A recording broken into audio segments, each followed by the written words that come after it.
Chicago Bears Now is presented by Magic Spoon. Guys, you can get the best cereal on the open market at magicspoon.com/bears. Try their different flavors. We got the cocoa. We got the frosted. Those are just two of the many fantastic flavors from Magic Spoon cereal. I'll get that link down in the comments and in the description. It's magicspoon.com/bears.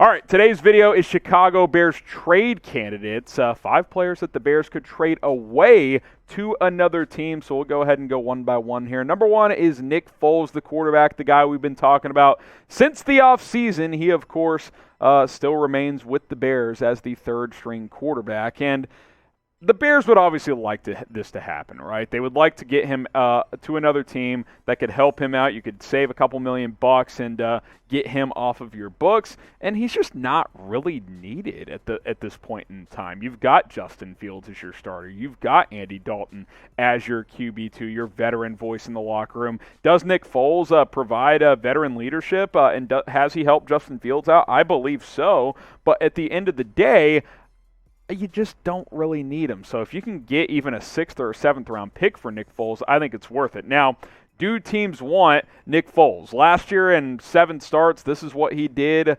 Under 2,000 yards passing, 10 touchdowns, 8 picks. He was okay. He wasn't a disaster. The O-line certainly was, so that didn't help his cause either. But he's making like $5-6 million a year, so it's not exactly easy to trade his contract. But if an injury pops up over the next couple of weeks, or if a team like Seattle still wants to get a quarterback with Russell Wilson out, maybe, just maybe, Nick Foles could be on the move before the NFL trade deadline, which is 2 weeks from Tuesday. So we're very, very close to that November 2nd deadline. So will he get traded? We'll have to wait and see. We'll ask you guys, will Nick Foles get traded this year? Type Y for yes, type N for no. Cast your votes down in the comment section. Do you believe the Bears' third-string quarterback will be on the move before the NFL trade deadline? Go ahead and let us know what you guys think.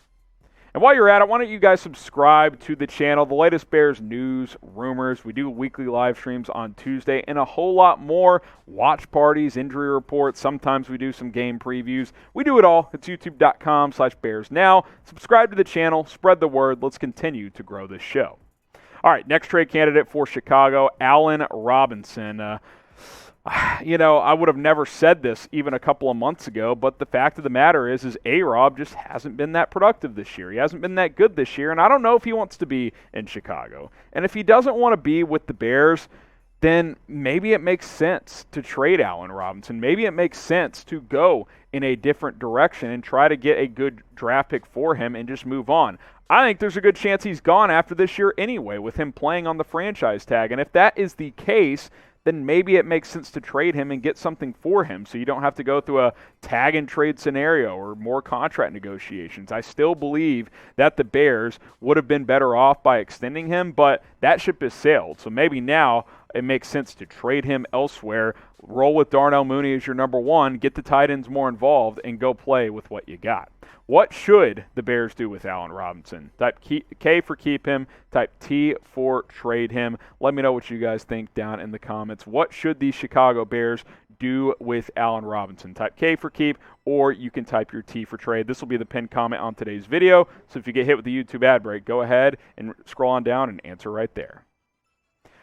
My answer, I'd take a 2nd-round pick for Allen Robinson at this point. Now, I'm not actively looking to shop him, to trade him, but if I can get a top 50 pick for Allen Robinson, I'm doing it, man. I don't have a 1st-round pick if I'm Chicago Bears, so if I can get a 2nd-round pick, that gives me 2 seconds for next year, and that gives me some versatility in the NFL draft. And who knows, maybe it's a new GM next year and a new head coach. We'll have to wait and see. So if I can get a 2nd-round pick, I'm probably doing it. Obviously, that would leave a void at wide receiver, not only for this year, but heading into next year. But hey, you got Darnell Mooney, who I think has proven to be a very good player. You could go sign someone else in free agency next year. You could go draft a player in the 2nd round or something like that. I'm not saying I'm just trading A-Rob for a bag of chips, but if I feel like I can't re-sign him, then I'm not doing my job as a general manager if I'm not at least taking calls on him. So it's going to be a busy couple of weeks. Do not be shocked if the Bears get calls for Allen Robinson. I don't think he'll get moved, but I wouldn't completely rule it out either. I think it's at least a possibility for the Chicago Bears to trade away Mr. Allen Robinson. Shout out to Magic Spoon for sponsoring today's show. Their cereal is high in protein, it's low in carbs, and it has absolutely zero sugar. The flavors, when they hit your mouth, it just explodes, man. It's like, holy crap, that tastes good. It's absolutely fantastic. And if you're a guy like me, someone who's been trying to lose weight recently, this is great cereal because you can still eat cereal and not gain weight because of it. I've eaten cereal my whole life, and when you get older, mainstream grocery store cereal, that stuff adds up to you because it's high in fats and in sugars. Magic Spoon, none of that stuff. It's low in carbs, low in 0 grams of sugar, and it's high in protein. Get going with Magic Spoon cereal today. Tons of different flavors at your disposal. That link right there will get you $5 off. It's magicspoon.com/bears. Check the comments, check the description here for like, oh man, I forgot that what that link was. Just it'll be right there. Just click and shop today. It's magicspoon.com/bears. All right, we got a few more players to get to here. Akeem Hicks, the longtime Chicago Bear, who, you know, deep down we'd all like to see Hicks retire in Chicago. 32 years old now, but the reality with Akeem Hicks, the injuries are piling up, man. They're starting to impact him. He can't get through these years healthy. I mean, he had another sack against the Packers last week, but he pulled up on his groin again. I don't know if he's going to play this week. I hope he does. There's no doubt the injuries have impacted the last couple of years for him. And that's what happens when you get into your early 30s, man. Things start to pop up. He's still a good player. He can still stuff the run. He can still get after the quarterback. He's having a nice year when he is playing, but he's basically having to be a rotational guy because he's not 100%, which is unfortunate because he is the heart and soul of this defense, in my opinion. But sometimes when you're an organization and you'd like to keep a guy forever, it's honestly not a great move. I mean, I'm not overpaying to keep Akeem Hicks. He's a free agent after this year. I think he is a player that you should at least consider taking calls on. I mean, could you get a third for him? If you could, that would be intriguing to me. This pass rush is very, very good. You could afford to lose Akeem Hicks and still have a good defense. Now, I'm not trading him for nothing, but at the end of the day, I think that he is a player that could be on the trade block, especially since he's a free agent. Will Akeem Hicks finish his career in Chicago? Type 1 for yes, type 2 for no. I'd probably lean no at this point because I'm not convinced the Bears will pay him this offseason. And again, you might as well trade the guy if you're not going to re-sign him. Again, I'm not trading him for nothing, but I think that he could be a guy that gets dealt. All right, Tashaun Gipson, man, the veteran safety has really struggled this year, if we're being totally honest. And someone's in the studio here. I'm going to have to read some stuff in a minute, but let's get through this video first. Tashaun Gipson, the safety, he's been bad this year. There's just no way around it at the end of the day. He's been very bad, as I'm trying to reach some notes. By the way, if you're watching live, Robert Quinn to the COVID list. We'll talk about this more in a minute, so stay tuned for that. But Tashaun Gipson, the next player up here, he's just not been good this year. I mean, he has fallen off. Deion Bush has been a better player, although he's banged up now. DeAndre Houston Carson has been a better option, in my opinion. Gipson can't tackle. He hasn't covered well. You look at his Pro Football Focus grades here, and PFF isn't the end-all, be-all, but overall, 37.2 grade. Coverage, 41.4. Run defense, 46. QB rating when he's targeted, 132. That's horrendous, guys.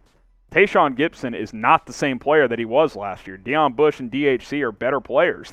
They just are. So I think you should play those guys anyway. Can you get a late draft pick for Gipson, like a 6th or a 7th? You're not going to get a lot for him, but he is very cheap. So I would definitely at least consider shopping him before the NFL trade deadline. A guy that they should have cut, and I'm not convinced you could trade him, but, you know, maybe you can try, that is Jimmy Graham, the veteran tight end. Keeping Graham was stupid, based on what we've seen through 6 games. Great last name, not a productive player at this point. They should have cut Jimmy Graham. I think that's clear. He's got 1 catch in 6 games. He's been a better blocker this year, but you don't keep Jimmy Graham for his blocking ability. I think that goes without saying. I just don't know what they were thinking. Now, for all of you saying they should have kept Kyle Fuller, Fuller has stunk in Denver. Let's be clear about that. But that doesn't mean you keep Jimmy Graham. That's that's bad logic. So it's unfortunate. He was pretty good last year, especially in the red zone. He can't even get on the field basically this year. And it's just they should not have kept him. They should have cut him and saved $7 million, but they decided not to do that. Name a player the Bears should trade away. There's 5 players I just went through. Graham, Tashaun Gipson, Allen Robinson, Akeem Hicks, and I'm missing someone. Nick Foles is the other one. So those are guys that could get traded. Not saying I would trade all of them. Let me know who you would like to trade away down in the comments section.